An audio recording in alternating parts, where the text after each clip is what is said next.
Namaste, I am Junior Dr. Kiran Yadav. Welcome to the digital session of Jyoti Vidyapeeth Women's University. This class is for BSc B.Ed and BSc PCM 8th semester. So, the topic that will be covered in today's class is liquid drop model. Well, there are two type of nuclear models in your syllabus. First one is the liquid drop model and second one is the shell model. Today we will discuss about liquid drop model. The liquid drop model was given by Bohr in 1931. In this model, the atomic nuclei is considered similar to a drop of liquid. Okay, so the atomic nuclei is considered similar to a drop of liquid. Okay, so in this model we will see what are the similarities between a liquid drop and atomic nuclei, and so based on these similarities the model name liquid drop model is given. Okay, so we will also see what are the dissimilarities between a liquid drop and the atomic nuclei at the end. Okay, so first we will see what are the similarities between a liquid drop and atomic nuclei. So the first point is a small liquid drop is spherical in shape because of the surface tension force acting between its molecules. Similarly, in case of atomic nuclei, there is a nuclear force which acts between the nucleons, and due to these nuclear force, the shape of atomic nuclei becomes spherical. Okay, so the shape of liquid drop is spherical as well as the shape of atomic nuclei is also spherical. So this is the one of the similarity between both of these. So the reason behind this spherical shape in case of liquid drop is surface tension, and in case of atomic nuclei it is the nuclear forces. So the nuclear forces are considered analogous to surface tension force of a liquid. So the next the next point is the density of a spherical liquid drop is independent of its volume. If I take a small liquid drop or if I take a big liquid drop, in both the cases the density of the liquid drop will remain same. The density is constant. Okay, so in case of atomic nuclei, the density is independent of mass number A. Okay, so this is the similarity between liquid drop and atomic nuclei. So now we will see how this density of atomic nuclei is independent of A. For that, first we write the formula for volume of a sphere, because the shape of atomic nuclei is spherical. So the formula is V is equals to 4 upon 3 pi r cube. We know the formula for radius of a atomic nuclei, which is r is equals to r0 a is to power 1 by 3. So in place of this r we write r0 a is to power 3. So the formula for volume becomes this. Okay, so now we take the approximate mass of the nucleus. So in a nucleus there are a number of nucleons, and we consider that the mass of each nucleon is mn. Okay, we are not taking the exact mass because in nucleon there can be protons and neutrons, but we are not considering the fact that the mass of proton will be different from the mass of neutron, but like we are taking an approximate mass, that mass of each nucleon, or we can say an average mass of each nucleon is mn, that the total mass of nuclei will be A multiplied by mn. So the formula for density is rho equals to mass upon volume. So we have calculated both mass and volume. So we put the values of m and v in this formula. Here the a from the numerator gets cancelled out by the a in the denominator, and we are left with this term. So the density of a in atomic nuclei is equal to 3mn upon 4 pi r0 cube.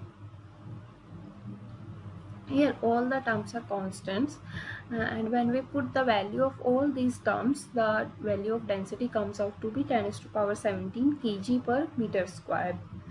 So see, this number is quite large. This is very large, 10 to the power 17. So you can visualize how dense the atomic nuclei is. Well, this is very much larger than the density of ordinary matter. So the liquid drop is independent of its density. The density of a liquid drop is independent of its volume. Similarly, in case of atomic nuclei, density of nuclei is independent of its mass number. So this is another similarity. The third point is, well, this is quite a basic point. I should have mentioned it as the first point. Is the liquid drop consists of molecules inside it. Okay, so a liquid drop is a spherical shape and there are molecules inside it. Similarly, in case of atomic nuclei, it is also spherical in shape and there are nucleons inside the nuclei. So this is another similarity between both the systems. Next point is, the molecules in a liquid drop interact over short range as compared to the diameter of the drop. Okay, so the molecules in a liquid only interact to their neighbors only. Like, the interaction is not a long range interaction. Similarly, in case of atomic nuclei also, the nucleons interact with their neighbors only, because we know in nuclei there are nuclear forces and nuclear forces are short range forces. That's why in nuclei also nucleon interact with their neighbors only, because nuclear force is a short range force. So this is another similarity between liquid drop and atomic nuclei. So the next point is, if heat is given to a liquid drop, or like the temperature of liquid drop is somehow increased, then what will happen? There will be evaporation of liquid. Okay, the liquid will transform into gaseous state. So in this evaporation, the molecules of liquids will evaporate and will go away and turn into the gaseous state. In the same case, in the same way, in case of atomic nuclei, if energy is given to the nucleus, so the question is how we can give the energy to the nucleus. Well, this can be given by bombardment of some light particles on the nucleus. Okay, so when energy is given to the nucleus, then a compound nucleus is formed. Okay, this compound nucleus emits nucleons almost immediately, or sometimes emits radiations also. Okay, so when energy is given to a liquid drop, it emits its molecules by evaporation, and if energy is given to a nuclei, then it emits its nucleons. So this is another similarity between liquid drop and atomic nuclei. Next point is, if a liquid drop is made to oscillate, it tends to separate into two parts of equal size. Okay, so if we have a liquid drop, we can break this liquid drops into two smaller liquid drops. There is a similar formula in nuclear physics, which is known as nuclear fission, in which there is a heavy nuclei, and this heavy nuclei breaks into two light nuclei. So both this nuclear fission is quite similar to a liquid drop, which can be broken into two parts. Similarly, there is another phenomena which is known as nuclear fusion, in which two light nuclei combine to form a heavy nuclei.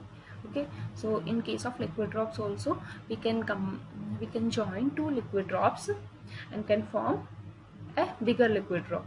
Okay,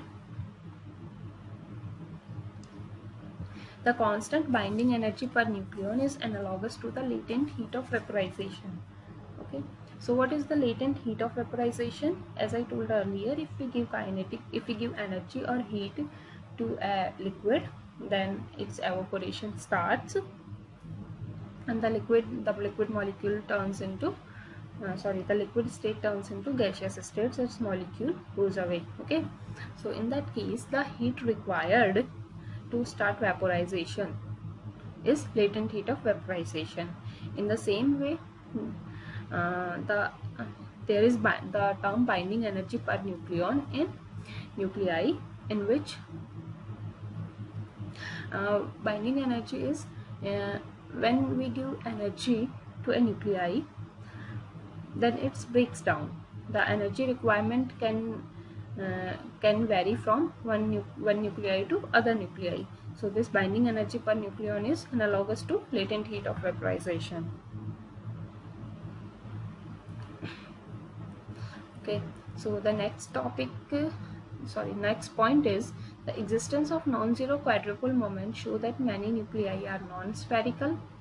This phenomena can also exist in liquid drop by allowing the drop to be of non-spherical shape. Okay, so these were the similarities between liquid drop and atomic nuclei.